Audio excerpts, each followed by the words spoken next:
May the force be with you is a phrase used to wish a person well to overcome a challenge. The invitation in this podcast, May the life force be with you, is to explore what it means to truly feel alive, to appreciate the physical, emotional, and spiritual connection to our energy, and finally to understand how this impacts who you are and all that you do. May this conversation inspire you to thrive. Hello and welcome to May the Life Force be with you.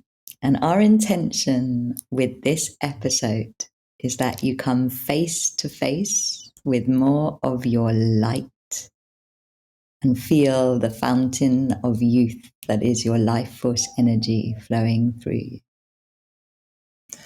Ooh, that's a lovely intention for today. I need all of the above. So I'm very excited today to welcome our guest, Julia Anastasiou. And I hope I said that right. I've been practicing.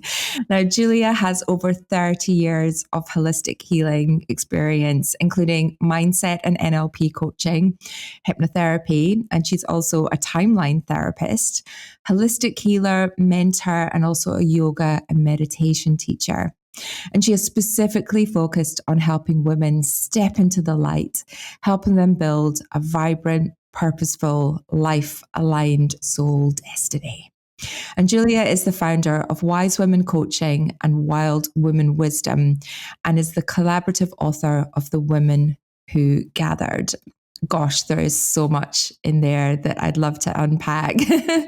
So many of the keywords resonate with me around mindset coaching and NLP and hypnotherapy and holistic healing. So I am so grateful you could join us today, Julia. Hello and welcome.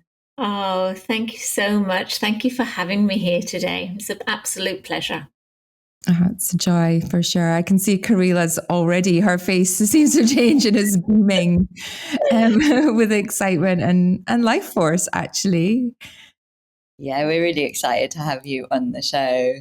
The thing that's jumped out at me is the title of the book, actually, The Women Who Gather. Tell us about that. Oh, so that was a beautiful collaboration with an organization based out in Bali. So Lynette gathered these women from around the globe, and all of the profits of the book actually went to Bali Street Mums. So it was a non-profit book, and what happened was, over a period of time of gathering together for 21 days, drinking cacao, sitting in ceremony, in ritual, we were all guided through this experience. And then we had an opportunity to share that experience. So in a nutshell, it was the girls that we used to be, the women that we are today, and the women we are yet to become. So we all had an opportunity to write about like our own personal journeys. And so I think there are about 36 chapters, 36 segments. So everybody shared kind of like how their journey had been, sitting in meditation with cacao every morning, answering journal prompts and what have you, and how that became the catalyst for healing. And you know that when we share our own stories, it can then be like a mirror, a reflection for other women to recognize that they're not alone. So it was a beautiful project. And was there a thread? Because I imagine that these women were from all different backgrounds or different walks of life, different stories. Was there a thread that was there a thread that was discovered in this kind of gathering of stories through a medicine that I have to say is very, very communal? I feel like cacao really does gather us around her. Was there a thread? I think the thread would have been around connecting to the wisdom that lies within, to live our lives authentically, and to step out into like expansion and experience freedom. Some women spoke about their personal journeys with cancer. Some women spoke about journeys through abuse and how cacao had helped them as the medicine. So everybody's journey was very different. But what was like that golden thread was basically that, you know, when women come together in community, whether that is face to face, sitting in a literal circle, or whether it's on Zoom, you know, we feel the energy. And that's what was really powerful, was actually being in circle and being held and also holding one another. And do you think, Julia, that that has to happen as a woman only experience? You know, I was just thinking then when you're saying about having that collective energy together, and, you know, we're very grateful that we have men speak on this podcast as well, but it's probably, you know, we're saying it's maybe 1 or 2 in 20 are men stepping into circle now or coming along to the events and collective that we're creating. Do you feel it's important that women have that space of exploration as a woman only environment? I think there is space for both. I think there is space for a circle which is purely for women. Yes, because everybody's coming, aren't they, with their own experiences of life. So for them to feel safe and for them to feel comfortable, I think that's really important, to have a designated circle. But if we're all life and we're all humans, and we all experience life, you know, men experience life as women do, why specifically do we feel that we need to segregate along those gender lines in order to be open about our life experience? So I teach Well Woman Yoga on a Thursday, and that's kind of like connected to like women's hormones and like menopause, perimenopause, just giving birth. Like there are women in the room who just want to speak about what's going on, kind of like after having a hysterectomy, and they don't want to speak about that in front of a man.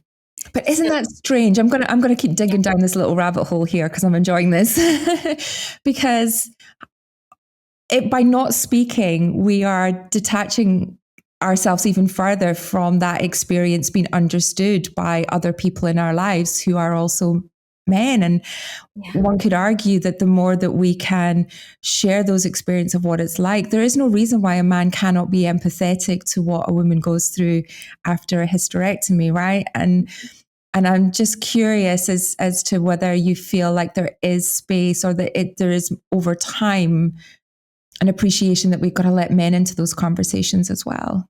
Yeah, I agree with you. I think that, I do, and I feel that there are some men who are ready for that, who want to be part of that. But I also feel as well that, you know, women have been kind of like battling against each other for decades, for centuries, right? But it's become really prevalent, I feel, right now, that there's this whole competition.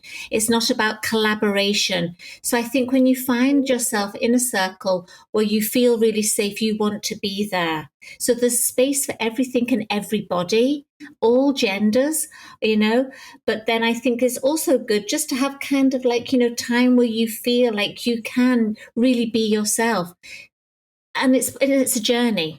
Right. So you might start off like in a full woman's circle, and then you may choose to go out and do something where it's kind of like more open.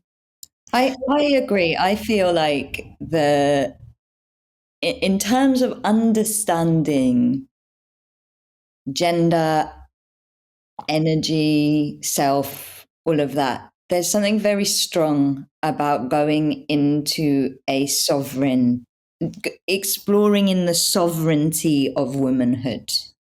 You know, like it's almost like you swing into a woman only space in order to understand what it means, and then you can communicate that better in a mixed space. And I kind of feel like, especially because we have, you know, I actually had somebody call out an event that I was part of because he said, you know, the entire council of this event, all of the people speaking are women only, and it's isolating for men. And I was just like, do you understand that like what you're experiencing is the world that we as women live in. Like we are living in a world where you get whole governments that are men only, and it's not. And sometimes there is just need for spaces that allow you to. It's like I feel like we can be in oneness better by by being able to go into the sovereignty through sisterhood only spaces. Mm. And I also feel like there are some women that their trauma does not get to express, like where they are at in their trauma journey. I think that's the key bit for me. Yeah, it's like sometimes you don't feel safe to express. And maybe we should live in a world where you do, but we don't live in that world. But there's also the celebration journey. I think there's this celebration journey of really being able to explore what feminine energy is, because there is no other energy in that space. Yes. And it's easier to understand it in a feminine only space. Not saying that it should only have feminine only spaces, you know? So tell us a little bit more about the work that you do on a day-to-day basis when you're not having the wonderful luxury of 21 days of being able to sit in ceremony in Bali. That's amazing. We're all there. What is your day-to-day support and work look like? And how do women find you? Okay, so my day starts at 7:30. So Monday to Friday, my day starts at 7:30 in the morning, and I hold Sacred Circle. So for an hour, we have intention, yoga, meditation, pranayam. That's the first hour. And then from 9 to 9:30, we then do face yoga, rejuvenation, and well-being. So into that. And then no, we're going to come back to it, Karila. We're going to come back. Let's do the day, and then we'll come back to the face yoga. Okay. And then generally my day would start around about 10:30, and depending on what day it is. So like on a Monday, I'm in Marylebone, so I work there with the Light Center, and I offer like all of my holistic therapies. And then Tuesday to Friday, I do holistic therapies at home. I do my coaching online. I do coaching sort of like face-to-face or hybrid, healing. And then 2 evenings a week, I teach yoga. And I also work at the weekends as well. So my the way that my life is now been designed, it basically means that, I can do whatever I want when I want, really. And it's amazing because it can be, curated to fit in with the lifestyle of a family. Somebody, I love to travel and explore, whether that's the sacred lands of the British Isles or whether that's further afield. Give me a stone circle and I'm there with my family. That's amazing. Why I got excited at the face yoga bit is because this is one of those moments where I wish this was not an audio only podcast. Well, I have to tell you something. No, I have to tell you something. This is the clearest this technology has ever recorded in regards to visual ever. I think it's a sign that we need to take some of this into not just being an audio. I should have done my face this morning. But it'll look better, right? After we practice some face yoga. So I think we can make some of this visual as well, because it's a sign that it's the clearest it's ever recorded. Yeah, I mean, obviously on Spotify and stuff like that, it won't be visual, but just for anybody that is listening, okay, Julia's face looks amazing. 5 days of face yoga is definitely something good to do if you want to look like Julia. Oh, thank you. And I've obviously had some face yoga sessions with you. And part of the reason I invited you on the show is I was really aware of how much you were involving energy in those sessions. And I just wanted to ask, and obviously your whole path is very, very energetic, but I wanted to ask you why is energy important in the physical practices of face yoga? Just face yoga alone? Okay. Or all yoga, but... Or in yoga. Okay. So, so I've practiced Reiki for many years, and I'm a Reiki master, and I practice with the white flame as well.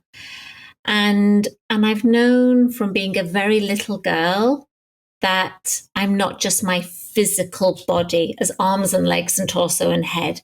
So I've had energetic experiences just while sleeping, out and about, visiting, certain parts of the country. As a young girl, I really felt connected to the land and to the energy of the land. And, the family that I came from, they weren't embracing of that. Like, they didn't know how to handle somebody like me, coming from a Catholic upbringing, shall we say. So I didn't know how to channel that. And I guess in a way I sort of like slightly suppressed it. And then as soon as I started to lay hands on people and work energetically, it was like there was a fire within me that wanted to come forward. Like I had a specific mission and purpose to be here on earth and to channel this energy. As I started to work with yoga, and embracing pranayama and the Kundalini energy and the Shakti, I could really feel like the whole of my body, like alive in a way that felt so much more physical, like it's more than the physical body, and I could see auras and shapes and things like that from a really young age. So when I started to teach face yoga online, so I've taught face yoga since 2011, but when we went into lockdown and I happened to be actually encapsulated in the ashram in India, when I came back and I jumped online with the rest of the world, what I felt was that my circle, what they were lacking was touch and self-love. So some of those women, they were living by themselves. Some were having to self-isolate. So as human beings, we need that, don't we? We need the physical touch. We need that energy. So it went beyond just being exercises. So I started to bring that energy in and through and to actually make it accessible. So people recognize that if they rub their hands together and we put our arms above our head, that they could feel their own energy. So then they became comfortable with what was going on inside of them. And then we would bring like maybe some energetic breath work in, and they could then also feel that transformation. So taking it like, the idea of yoga from like the Himalayas and pranayama, and then bringing it into your front room where somebody may not have experienced that in a yoga class before, I felt was really, really powerful. And for them to be able to really tune in, right, to that force that is within them, that divine Shakti creative energy, and to recognize, right, that they have the ability to shape their own lives in the way that they want to, and to harness that energy. And do you feel like you learn that through shaping your face with face yoga? Okay, so you can, because you can experience it. And when we're working with mama points, for example, like mama points are like little mini chakras over the body. So that's the junction point between physiology and consciousness. When you feel that pulse underneath, like your fingers and your skin, like you recognize that you're more than just your physical body. And you can direct it, just like we can direct the flow of lymph. We can also direct the flow of energy with the intention of, how we want to look, increasing the circulation, bringing more oxygen, more life force energy, more prana to the skin, bringing that beautiful, vibrant glow. Oh, yes, please. I wear a Whoop device, and it tells me I'm in low recovery today, and the main thing is low blood oxygenation, which is the first time that's ever come up for me. And you know what? I knew it myself yesterday because I didn't go outside. Oh, I had right. 24 hours where I did not go outside because I was working so long, and all day I kept saying to myself, "At least open a window. At least open a window." And you realize like how much energy and how much your environment, and as you say, inviting energy into your living room is so important. I really, really felt that yesterday, that I didn't move enough. I didn't invite the outside in. And there's so many different ways that you can do that and bring that kind of life force and oxygen and circulation back into your body. It's so important. And Karila and I actually did an episode a few months ago where we talked about the fact that your heart isn't pumping blood around your body. It's movement, and it's the electromagneticness of our bodies that keep our blood and our energy and our oxygen flowing. And so that kind of movement is so important. And I feel like what you've just shared is also when it comes with intention, and it comes with a connection to life force, and it comes with a purpose, it's even more powerful than just the mechanics of the body. Absolutely. And that's one of the reasons why I changed it from like just face yoga. So it was like face yoga and rejuvenation. And then it evolved into face yoga, rejuvenation and well-being, because this is the sort of thing that you can't just put into a box. You know, when somebody says like, you know, how do you connect to prana and life force energy? Okay, so first of all, somebody might think the breath. People might think nature. It's also the food that we eat that contains the prana, that life force. It's also the people that we hang out with, right? That creates life force as well. And then you add purpose and meaning and intention to it, and then it's just amplified. I guess that's why we're 80 episodes at least into this Life Force podcast, because there are so many different ways that we can top it up and experience life force. It's a never ending beautiful conversation. What's coming to me that's absolutely amazing is your connection to sacred sites and stone circles, which for me, you know, what makes a site sacred is because the energy is flowing properly. And I never ever thought I would make this association, but I feel like what you're describing, the points on the face and the face yoga, is about getting the energy to flow properly. So in a way, it's like making your face a sacred site because the energy is flowing properly, because of just in the same way that like our ancestors positioned the stones and did the right prayers and did what was needed to get the energy flowing properly in a great big stone circle like Avebury or and it feels like I've never thought of it like there's also this microcosm of our body that we can serve in the same way by supporting the energy and flowing properly in our own phase. Absolutely. And do you know what? We actually have a map of the body on our face. So just like reflexology on your feet and your hands, we also have that map on our face. So for example, underneath your eyes connects to your kidneys. In between your eyebrows connects to your liver.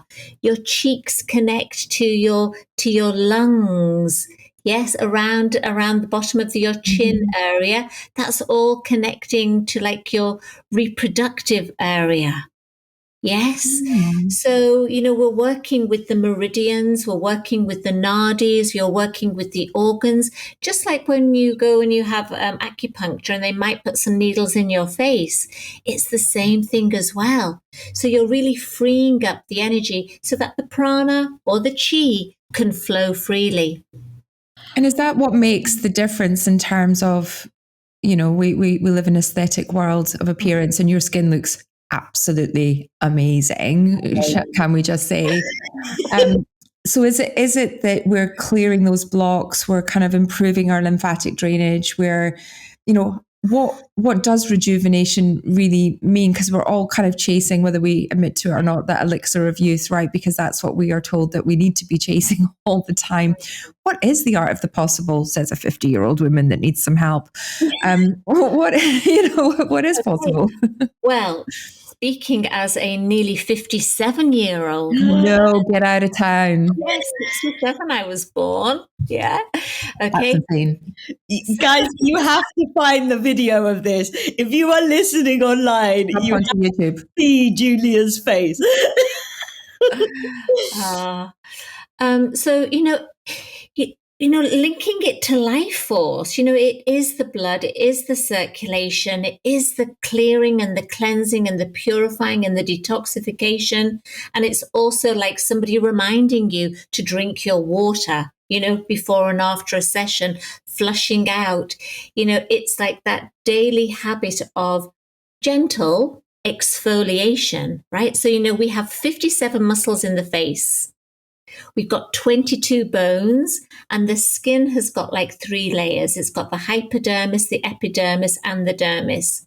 And then when we think about like that top layer of skin, it can take anywhere between 4 to 6 weeks to rejuvenate. It's just kind of like lots of little wafers, like which are built up on top of each other. So when we're increasing the circulation and the flow of lymph, and we're bringing all of that energy to the face, regardless of your age, after a certain period of time, minimum 6 weeks, let's say, like if you're in your 50s or your 60s, minimum of 6 weeks, you're going to notice a dramatic difference. And it's also then about kind of like your conscious awareness. Mm-hmm. So today I'm going to go to the beach. I'm going to take my hat. I'm going to take my sun cream. I'm going to, it's those sort of things as well, where we become kind of like really in tune with like how we treat ourselves. I was going to ask you that, Julia, like how much of it is connected to mindset? Because, we all have those days where we wake up and we just go, ugh. And then all of a sudden we look in the mirror and everything just seems like a disaster zone. And then we've got other days we wake up and we go, hurrah, and everything seems light and bright and perky. So how much of it is also connected to the mindset work that you do at the same time? Yeah, I think there's a big connection there, right? And, what we think we create, what we think we become. So you wake up in the morning and you're feeling, how can you create that transformation in yourself? Okay, drink water. That's the first thing you do. And then you move your body. Yeah.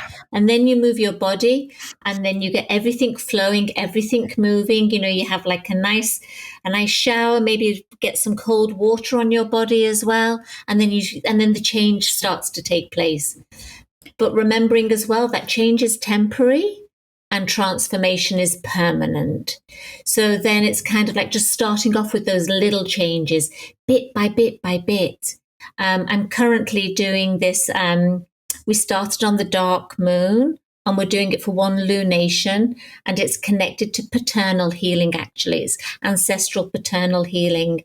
And the goal is by the end of the lunation, they're going to be chanting a mantra 108 times. But I've started off with 27. Then we're building to 54. Then we'll make it 81. And then on the 4th week, it'll be 108. So it's the same thing. It's like little steps. Being by being, the bag will get full. So whatever it is that you're working on, don't look at like the whole thing and get overwhelmed by it. Just think, okay, today I can do this. Tomorrow I can do that. And then I can build on it. So absolutely mindset is involved. And, and we all have the ability, don't we, to kind of like control what's going on in our mind. It's like there are certain, let's say, people or situations that we'd let into our mind that we'd never let step it over the threshold of our house, but still that ruminates in our head. So it's also about being like really conscious and clued in to like those patterns that are on repeat, that are on loop. Are they serving you? Aren't they serving you? I want to ask you a challenging question. Oh, okay. Only because it kind of brings it back in the amazing way that Life Force does this, kind of brings it back to the women who gather and the women in circle. Yeah. And I can feel that there's probably lots of women that's like, yeah, I want to look younger, I want to do face yoga. And I can also feel that challenge of like, why do we have to look younger? Why can't we just age? Do you see what I mean? Like there's such pressure on image and the feminine in society. And I feel like there's a very fine line for a lot of women around spirituality and looking good and what is do you see where I'm going? It's like I feel that like a lot of women are slightly challenged by the pressure to look good, and I can almost feel that like some women are like, yeah, okay, spending loads of time doing face yoga, but is that not just part of an Instagram society that we're meant to be going away from? And I just wonder if you have anything to say on it, because I think you might have some wisdom about it. Okay. So what I offer is more than skin deep. Mm-hmm. What I offer is an honoring of self. Just as you honor the food that you ingest, that you honor your time in nature, this is a ritual for yourself. What this does for the group of women who gather with me every morning, right, is it gives them a pattern interrupt. It gives them 25 minutes where they're not thinking about all of the things that they have to do, all of the things that they have to be, and all of the jobs that they have to do. They're actually spending time for themselves. This is beyond how good I look. This is how good do I feel? And the self-care practice, that self-love practice, that self-appreciation practice. And just as Fiona said, like sometimes in the morning we wake up and we look in the mirror and we go, but if you have a self-love and a self-care practice, you can tune straight in. So even though I'm looking a little bit down in the dumps today, I completely and totally love and accept myself. And day after day after day, right, that then means that we actually have a face to go out in the world where maybe we felt a little bit anxious or like we didn't fit in. This builds confidence. So it's more than looking younger. That's why it's not just face yoga. It's rejuvenation on a cellular level, right? So that we can live longer. It's also about connecting in community, and it's about that well-being physically, mentally, emotionally, and spiritually. So I've got two boys, and my boys are 26 and 23. And I loved the school run, especially first thing in the morning, right? So we'd get in the car. It was about a 25-minute drive. And I knew for those 25 minutes, the driver has control of the radio, right? So it's like I knew that I could navigate the conversation. Mm-hmm. So if there was something that I wanted to talk about that might be like a little bit challenging, the car is the perfect place for that. I'm looking straight ahead. I'm not looking at the boys and what's going on. And they can answer me. They felt safe there. And I can connect with them in a way that maybe if we're sitting at the table, it might have felt like a little bit too threatening or like, oh, mum's challenging me again. So when we're in circle, right, with the face yoga, I can weave things in that in another situation they might have felt was too much. There's something awesome coming through the field of this conversation to me, that there is this thing of maybe face yoga is about releasing the masks that because, you know, the face is so how we present to the world. And I kind of feel like everything we're talking about the stuck energy and the description you just gave of the car is like, feels like this 25 minutes in the morning or however anybody wants to ritual it is an opportunity to release the masks that you put on to the world, or the mask of your age, the mask of the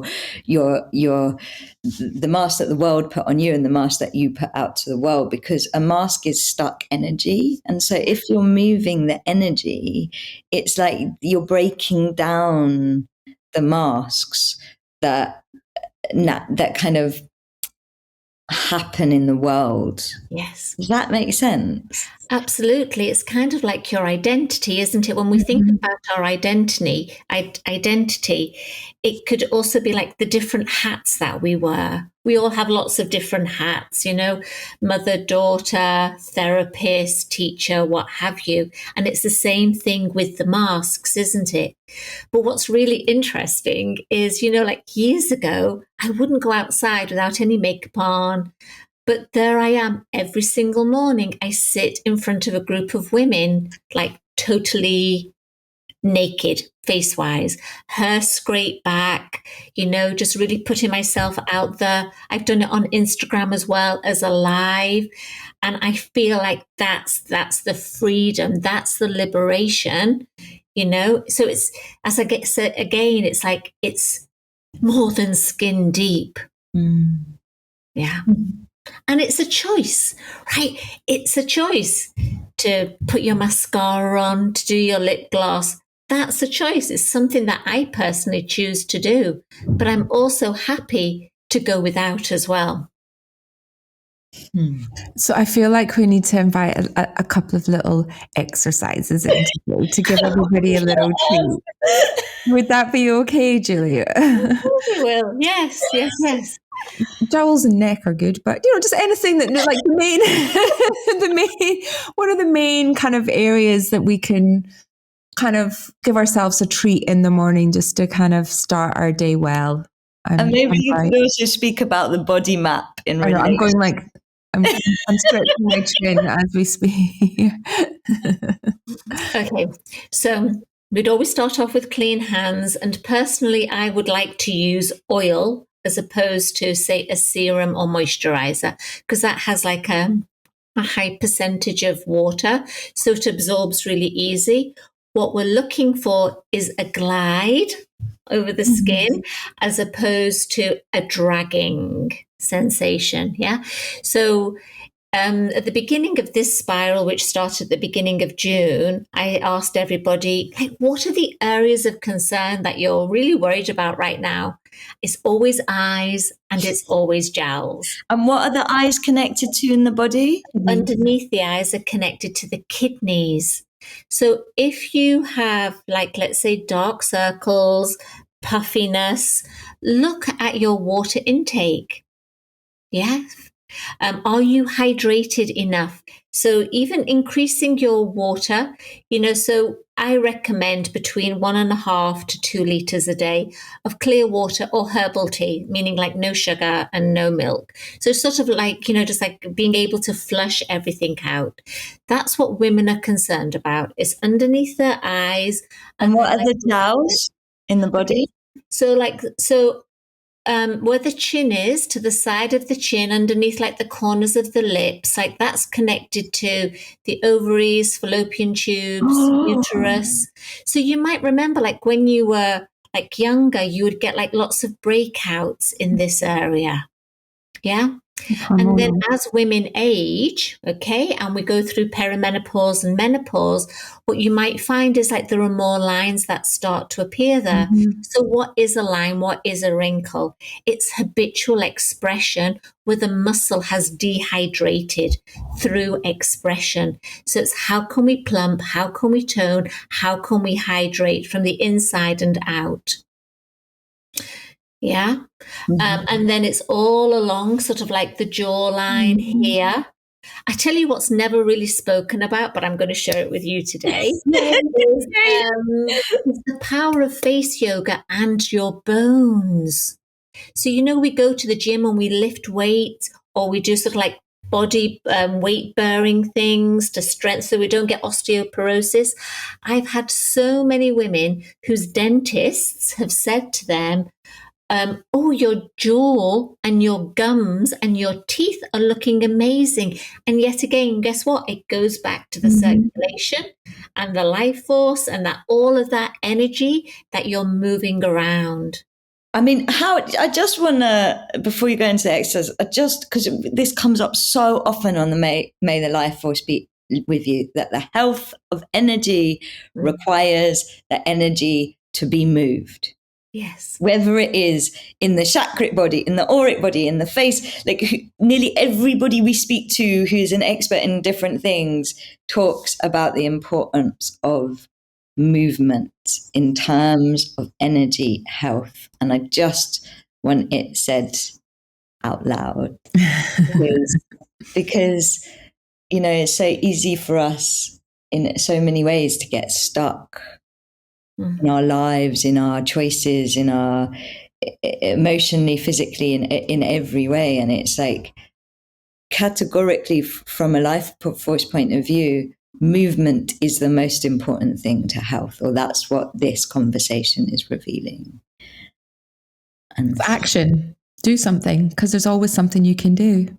It's state shifting. In order to move from one state to another, it requires some form of action or movement. And so that's why I believe, Karila, from my perspective, that's an important message. Even if it is just have a shower or stick your head out the window or have a glass of water, in that choice, you are choosing to move from one state to the next and making that progression out of whatever. You're not stuck anymore the minute you've moved. No. That's how I feel about it. Absolutely. Yeah, 100%. So you're going to tell us these exercises for eyes and jowls? Okay, all right. So this is a favorite, and this is called Kiss the Sky with a little bit of a variation. We don't want lines around our lips, so for this we're going to cover our teeth with our lips like that, and that's the sound that you're going to be making. Okay, we're going to add some resistance. So you're going to bring the tips of your fingers to your clavicle, to your collarbone. So we start off with the chin parallel to the earth, and then we're going to kiss skyward while keeping our fingertips on our collarbone.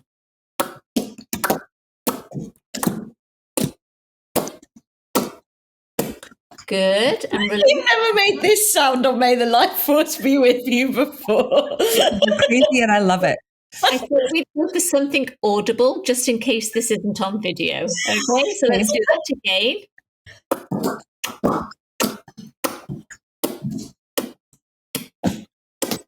Good. And then one more time, just listening to your body, like not putting your head too far back.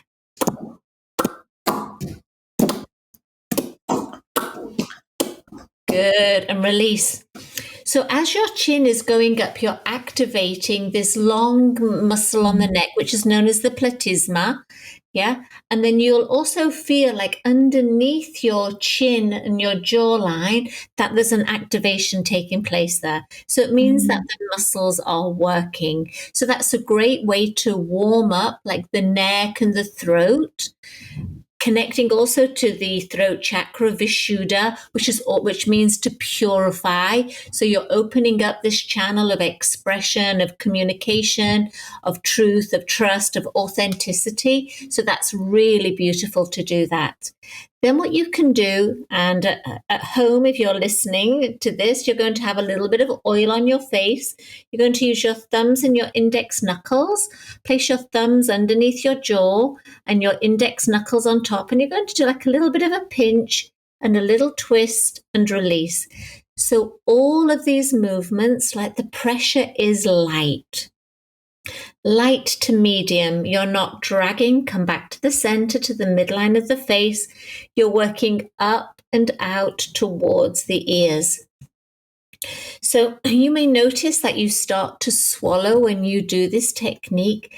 That's because you're activating the lymphatic system, which is underneath the chin and the jawline there. Yeah. Oh, that feels nice. And I swallowed. And you swallow. Good. Okay. And then with the fingertips very lightly down the sides of the neck. So like the sides of the ears, that long muscle, the sternomastochloid. And then what you would do with your fingertips now is just massage at the collarbone again. So this is going to allow the lymph to start to drain down from the face into the body, and then we drink the water and then we flush out.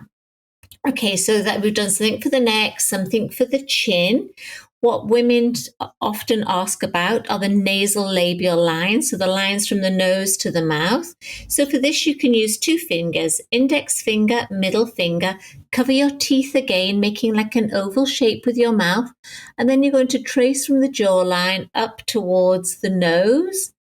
And if you've got oil on, it's just going to glide effortlessly. That's right. So this is also working on the lips because you've covered your teeth. And bring your awareness now to where the jaw meets as well. So this will help with TMJ. What's TMJ? So this is kind of like when people have like pressure at this particular part where the bones join of the jaw. If you've got it, you know it. So it's like it's a tight jaw. Okay. And then release. Okay, so using those same 2 fingers, start at the nostrils and do like a little flick right underneath the cheekbone. So now we're joining like the nose to the ears energetically.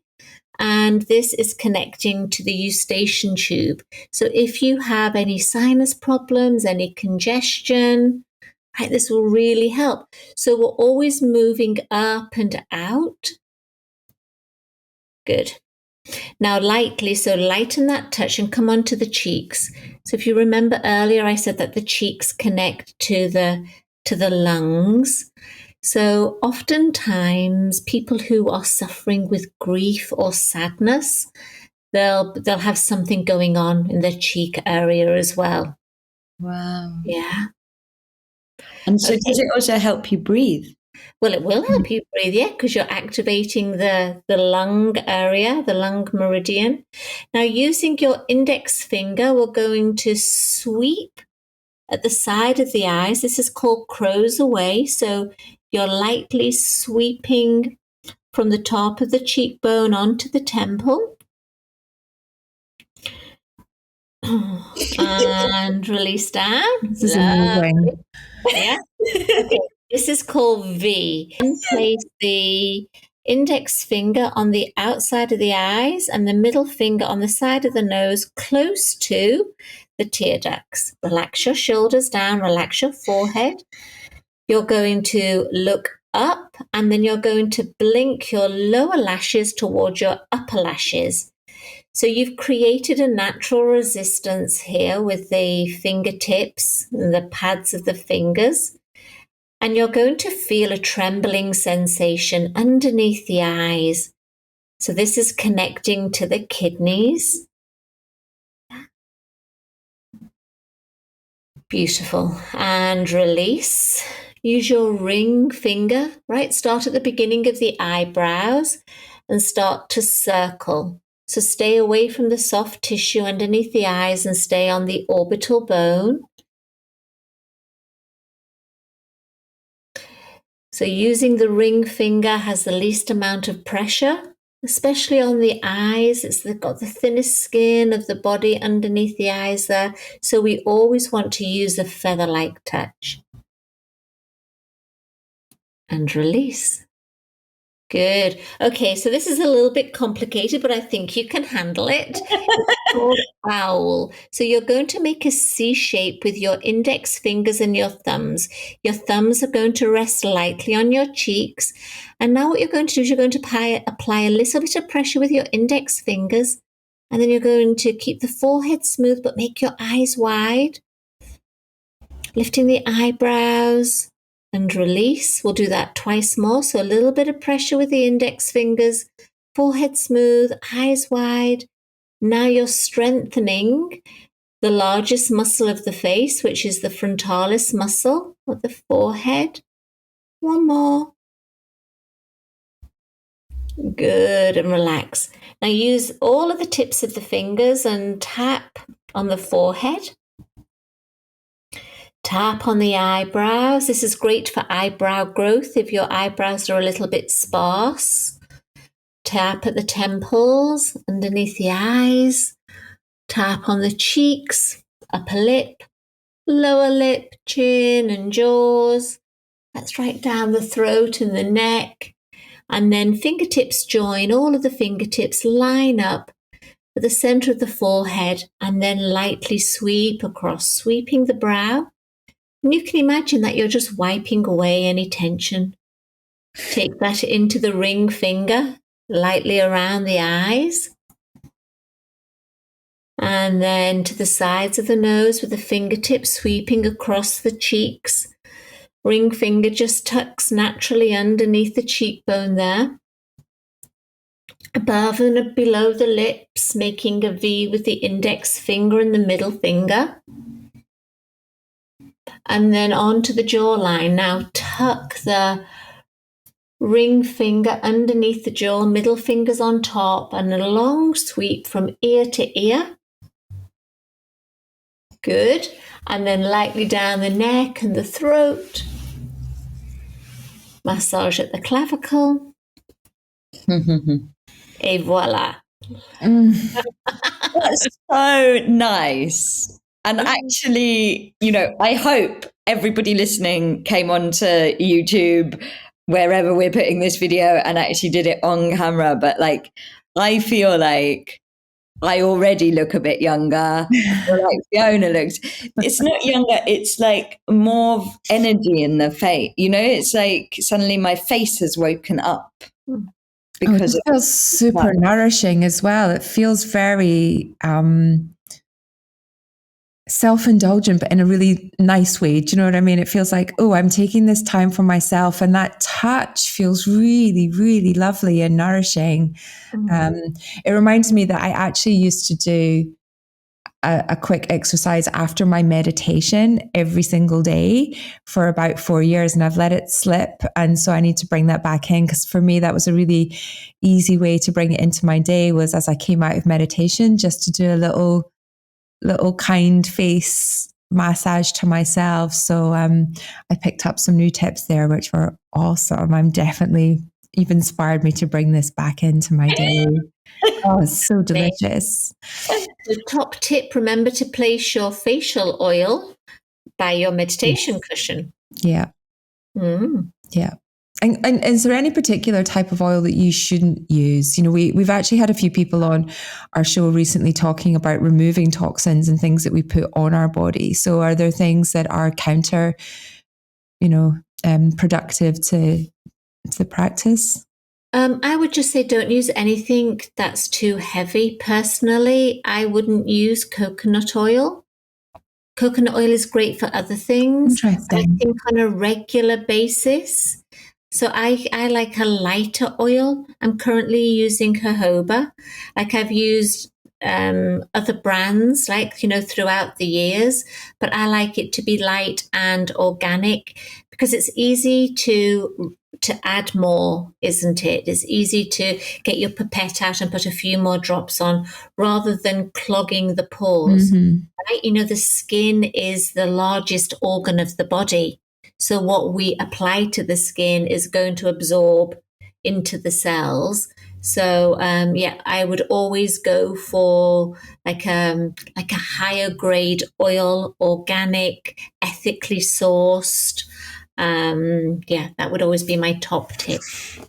Oh, amazing. Well, I'm so glad that we got this opportunity to do that together. And as I say, I think you will have inspired a lot of people listening and now watching as well to bring that life force, because that's how I feel now. I do feel rejuvenated. I really do. Thank you so much, Julia. And we will obviously share all your details on the show notes, so people can come and find you and find how they can sit in ceremony and do this, which I imagine even more magical when it's more than just a few minute walkthroughs. So thank you so much for sharing that with us today. Thank you. My pleasure. Yeah, we actually have a Life Force Cafe, which is where people go deeper, the members go deeper with our guests on the show. And I know that everyone in the Life Force Cafe would be like, bring her on. Yeah. Can you have a deep dive lesson into the face and how the face connects to the body and everything like that? So if you feel called, we would absolutely love to have you in the cafe at some point. I would love to be in the cafe. Yay! And also, I would just like to end by asking you, who should we speak to on May the Life Force Be With You next? Oh,